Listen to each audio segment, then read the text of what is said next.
Welcome to the Trackpad's Military Podcast, where history, leadership, and heroism come alive. Jason's new book, Uncommon Valor, Medal of Honor Stories from the Battle of Iwo Jima, is now available in Kindle, paperback, and a collectible hardcover edition. It's the first in a 10-part series exploring the incredible stories of Medal of Honor recipients from World War II. Meticulously researched and vividly told, Uncommon Valor takes readers deep into the brutal battle for Iwo Jima, honoring the Marines whose acts of heroism changed history. From the chaos of the beach landings to the iconic flag raising atop Mount Suribachi, this book captures the grit, sacrifice, and spirit of America's highest military honor. To learn more or grab your copy, visit militaryarchive.org, and please follow Jason on Amazon to be informed of future releases. U.S. Invasion of Grenada, Operation Urgent Fury. The United States invasion of Grenada in October 1983, officially known as Operation Urgent Fury, stands as one of the pivotal moments of Cold War history, reflecting America's renewed determination to confront communist expansion in its immediate geopolitical sphere. Triggered by the violent overthrow and execution of Grenadian Prime Minister Maurice Bishop and the establishment of a Marxist Revolutionary Council, the operation was swiftly executed, amid rising fears of Grenada becoming a Soviet-aligned military outpost in the Caribbean. With approximately 600 American medical students caught in the turmoil and substantial Cuban military involvement evident on the island, the United States faced both strategic and humanitarian imperatives that propelled rapid military intervention. Operation Urgent Fury became a significant demonstration of America's military might and resolve, marking the first substantial United States military action since Vietnam. The swift airborne and amphibious assaults, dramatic rescue operations under fire, and fierce urban engagements provided critical operational experience for American forces. However, the invasion also sparked intense international debate, generating diplomatic tensions even among United States allies, and left lasting implications for regional geopolitics. Understanding the Grenada invasion offers essential insights into Cold War strategy, military doctrine evolution, and the complexities involved in rapid intervention scenarios. Strategic context and prelude to the invasion. Grenada, a small Caribbean island nation, became independent from Britain in 1974, marking a new chapter in its political evolution. Initially, this independence promised increased autonomy and self-determination, fueling aspirations for economic growth and social stability. However, Grenada's political trajectory quickly shifted when the New Jewel movement, a socialist political party advocating Marxist ideologies, gained significant traction among the populace. Led by the charismatic Maurice Bishop, the New Jewel movement advocated radical social reforms, economic redistribution, and alignment with socialist nations, fundamentally reshaping Grenada's political and diplomatic orientation. Prime Minister Maurice Bishop rose to prominence through passionate rhetoric, effectively aligning Grenada with Cuba and other socialist states in the late 1970s and early 1980s.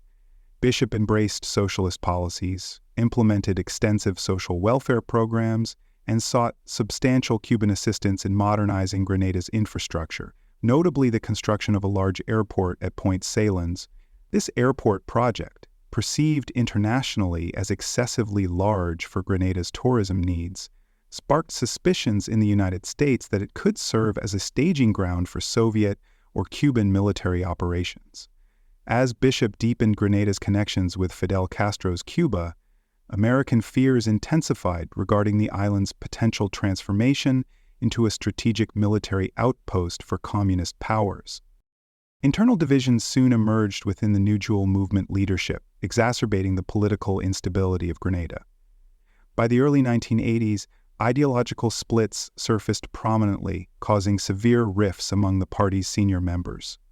Bernard Coard, a prominent Marxist hardliner within the New Jewel movement, openly challenged Bishop's comparatively moderate stance, advocating for more rigorous Marxist principles and tighter alignment with the Soviet Union. Tensions escalated rapidly, leading to dramatic and violent confrontations within Grenada's political circles. ultimately destabilizing the New Jewel movement's leadership and thrusting the nation toward crisis. This internal power struggle reached its climax in October 1983, when Bishop was abruptly placed under house arrest by members loyal to cohort. Bishop's imprisonment ignited widespread popular protests in the capital, St. George's, illustrating his enduring support among many Grenadians. Despite widespread local and international appeals for his release, Bishop was executed on October 19, 1983, by forces loyal to the new hardline Marxist leadership. Following Bishop's execution, Cord and his supporters swiftly established a revolutionary military council, solidifying their control and plunging Grenada into further political turmoil. For the United States, the rapidly deteriorating situation in Grenada represented a direct strategic threat, heightening fears of another Cuba emerging in the Caribbean, potentially jeopardizing regional security.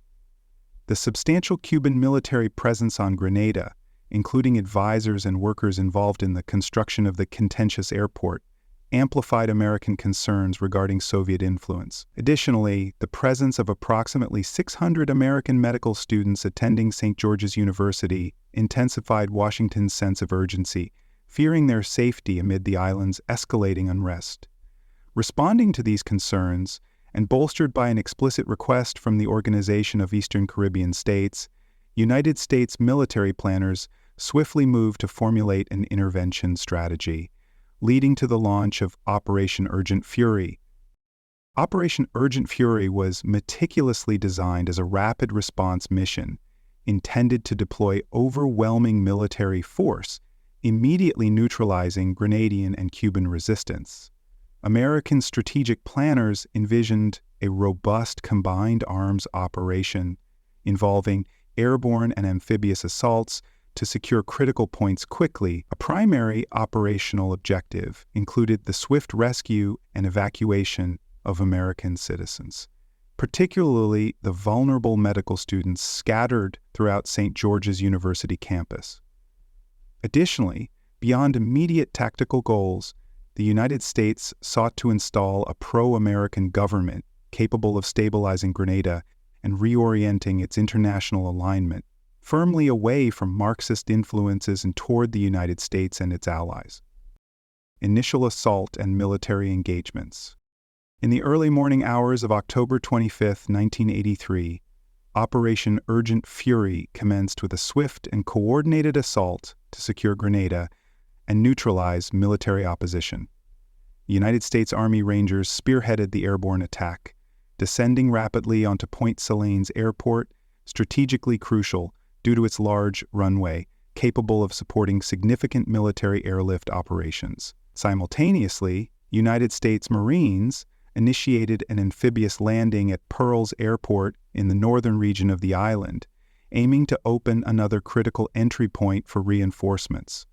Both operations encountered stiff resistance almost immediately, highlighting the determined opposition by Cuban military engineers who fiercely defended their positions, supported by Grenadian forces loyal to the Revolutionary Military Council. The resistance at Point Selene's airport proved especially challenging, as Cuban military personnel had fortified defensive positions, fully prepared to contest the runway's control. United States forces, despite the element of surprise, quickly found themselves engaged in heavy firefights, forcing the Rangers into intense close-quarter battles. Marines at Pearls Airport similarly faced formidable opposition, requiring decisive action to dislodge entrenched enemy positions. After several hours of sustained combat, United States troops successfully overcame the opposition at both locations, securing essential airfields for subsequent troop deployments and logistical operations.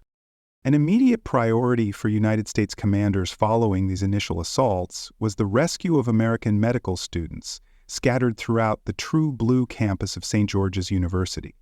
However, locating all student groups proved initially challenging due to communication difficulties in the chaotic environment resulting from combat operations. United States troops, maneuvering cautiously through urban areas and university buildings, faced sporadic enemy fire while systematically conducting rescue operations. The urgency intensified as combat engagements near the campus area escalated, prompting commanders to expedite extraction efforts amidst active threats. Helicopter units played a pivotal role in the evacuation efforts, executing daring missions to retrieve stranded students under persistent enemy fire. Pilots maneuvered skillfully to avoid ground-based anti-aircraft fire and small arms engagements, extracting civilians from precarious situations while troops maintained security perimeters on the ground. Despite initial complications, the rescue operations eventually succeeded in safely evacuating and protecting hundreds of medical students and other American citizens, highlighting the effectiveness of coordinated aerial and ground strategies under intense pressure. As United States forces expanded their operational footprint, fierce fighting erupted around critical defensive positions at Fort Frederick and Richmond Hill, where Cuban and Grenadian troops had established formidable defensive perimeters. Defenders utilized heavy weaponry, entrenched positions, and fortified bunkers, causing substantial difficulties for advancing United States Special Forces tasked with neutralizing these strongholds. In response, American commanders ordered targeted airstrikes and precise naval bombardments to weaken enemy fortifications, significantly aiding ground operations aimed at capturing these strategic locations. After intense combat, American troops successfully overran these key positions, disarming defenders and capturing essential military sites that significantly weakened enemy capabilities on the island. Despite their initial preparedness and tenacity, Cuban and Grenadian resistance gradually evolved into more improvised and defensive measures as Operation Urgent Fury progressed. Enemy forces resorted to ambushes, sniper attacks, and guerrilla-style tactics, effectively delaying United States troop advances and complicating the security environment. These sporadic counterattacks, while disruptive, lacked coordination and ultimately proved insufficient to halt American military momentum. Consequently, resistance steadily deteriorated as United States forces secured critical infrastructure, rapidly establishing control over most of Grenada, thus diminishing the effectiveness of enemy efforts to resist the invasion. Securing the island and end of combat operations.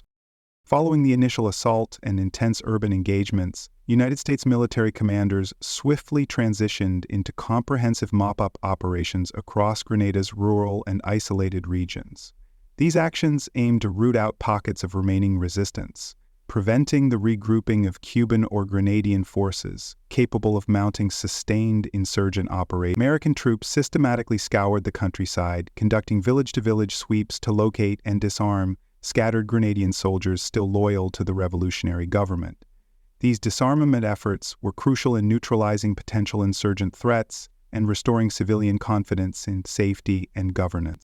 A central aspect of securing the island involved seizing substantial stockpiles of arms, ammunition, and military equipment supplied primarily by Cuba.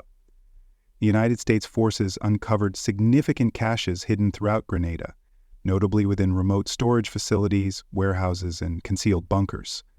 The vast quantities of captured weaponry underscored the scale of Cuba's military assistance and Grenada's preparedness for prolonged conflict. By rapidly securing these arsenals, United States commanders effectively eliminated the immediate risk posed by readily accessible arms, falling into insurgent hands or criminal elements, stabilizing security across the island. The capture and detention of Bernard Couade and his inner circle marked a decisive turning point in dismantling Grenada's revolutionary leadership. Couade and other prominent revolutionary figures were quickly apprehended by United States forces, effectively dissolving the military council that had governed following Maurice Bishop's execution. This removal of revolutionary leadership paved the way for the restoration of civilian governance under a pro-Western administration, guided initially by a coalition of local political figures sympathetic to the United States. The international community provided oversight, ensuring transparency and legitimacy during this sensitive transition of power. Despite achieving overall strategic objectives, Operation Urgent Fury exposed significant operational challenges and resulted in casualties directly linked to operational shortcomings. Miscommunication among various military units contributed to friendly fire incidents, highlighting critical issues within joint operational planning and coordination. Additionally, inadequate intelligence gathering prior to the invasion severely hampered mission planning, with troops encountering stronger than anticipated Cuban resistance and well-prepared defensive positions. These challenges revealed vulnerabilities in American reliance on air power in urban and semi-urban environments, prompting senior military leaders to revisit doctrines regarding combined armed urban warfare operations and emphasizing lessons for future rapid interventions. As combat operations wound down, United States forces coordinated the orderly evacuation and repatriation of captured Cuban personnel to Havana. The swift deportation process was managed carefully to mitigate further diplomatic tensions, though inevitably the invasion triggered significant diplomatic fallout between the United States and Cuba. Subsequent United States investigations into Cuba's extensive involvement in Grenada's military buildup generated further political ramifications, spotlighting Cuba's regional ambitions and prompting heightened vigilance among neighboring Caribbean nations. Ultimately, these developments reshaped regional geopolitical dynamics, influencing Caribbean nations' diplomatic alignments and the United States' broader strategic approach to the Western Hemisphere. International and political reactions. The United States' intervention in Grenada generated a largely positive domestic response, with widespread public approval marking it as a clear success for President Ronald Reagan's administration.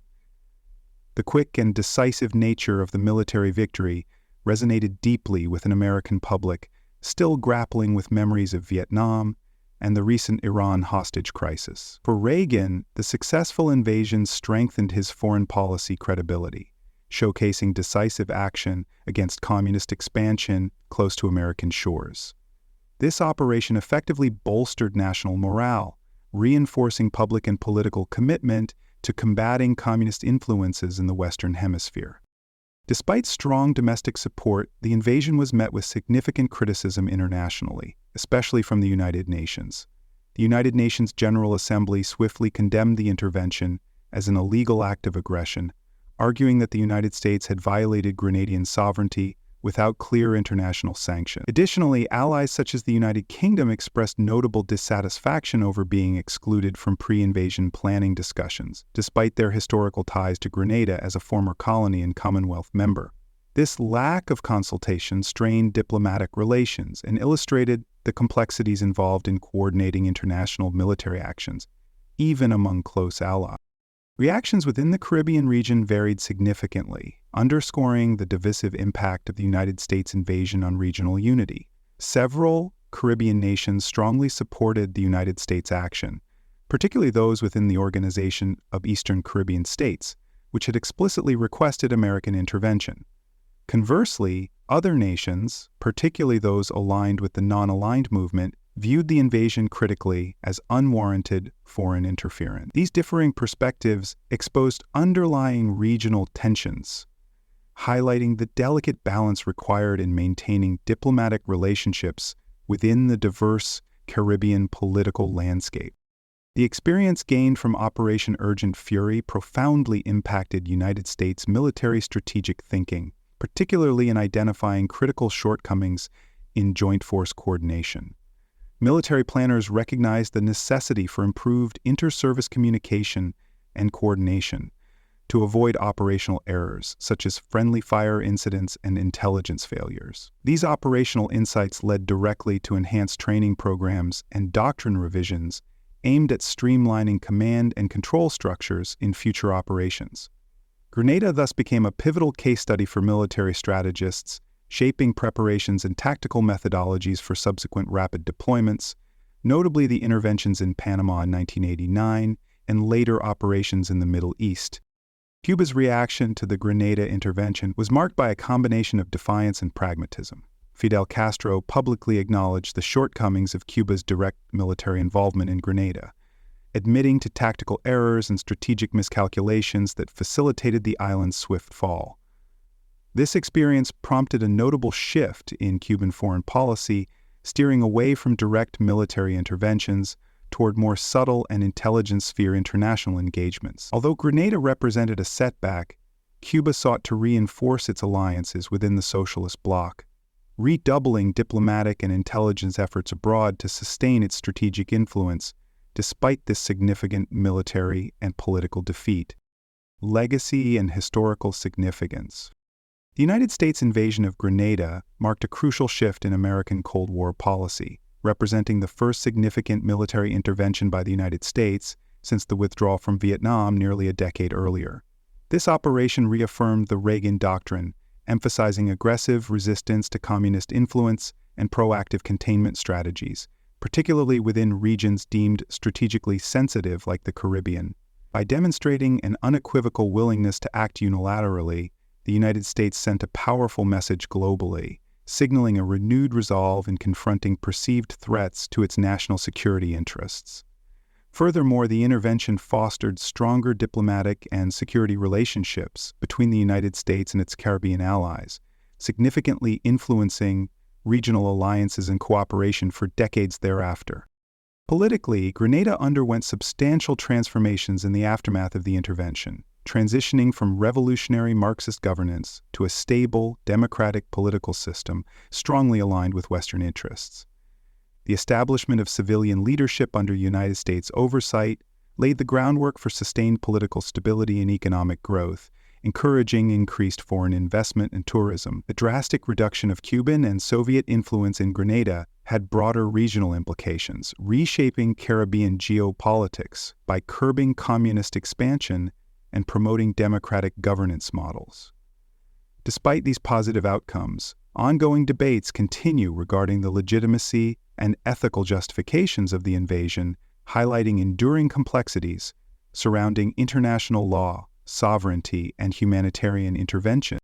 Operationally, Grenada provided numerous lessons that significantly influenced subsequent United States military operations, emphasizing the critical need for comprehensive intelligence gathering and rigorous pre-invasion analysis.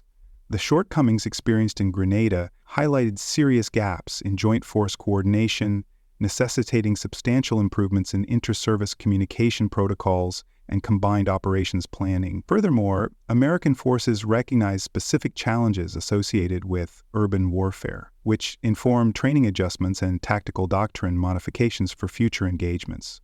Special operations units, observing the Grenada experience, adapted their strategies toward counterinsurgency missions, emphasizing precision, rapid response, and specialized engagements in smaller-scale conflicts.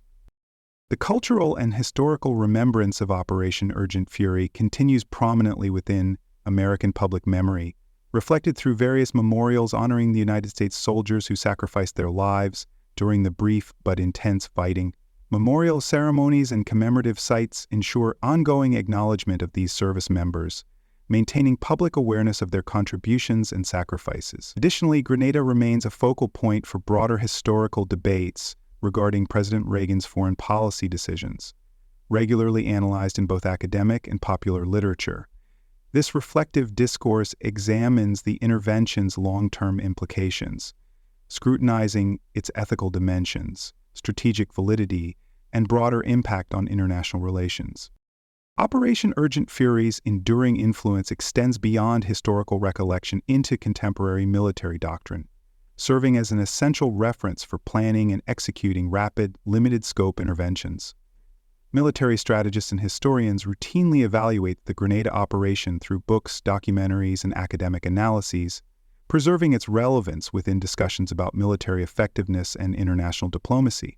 Grenada's legacy thus significantly shapes modern perspectives on how to balance decisive action with political prudence, informing ongoing discourse on the appropriate use of military force in complex international crises. Conclusion. Operation Urgent Fury fundamentally reshaped Grenada's political trajectory, effectively curbing Cuban and Soviet influence and reorienting the nation toward a stable, pro-Western governance model.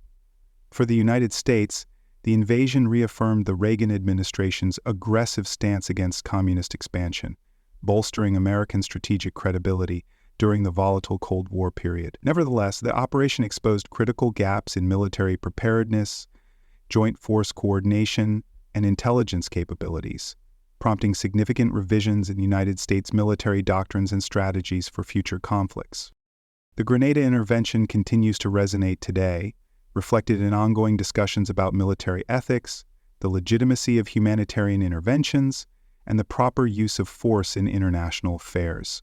Memorials and cultural commemorations ensure that the sacrifices made during Operation Urgent Fury remain visible reminders of the conflict's human cost. Ultimately, the invasion of Grenada remains a crucial historical case study, teaching enduring lessons about military strategy, diplomatic relations, and geopolitical consequences that continue to inform United States and global strategic thinking.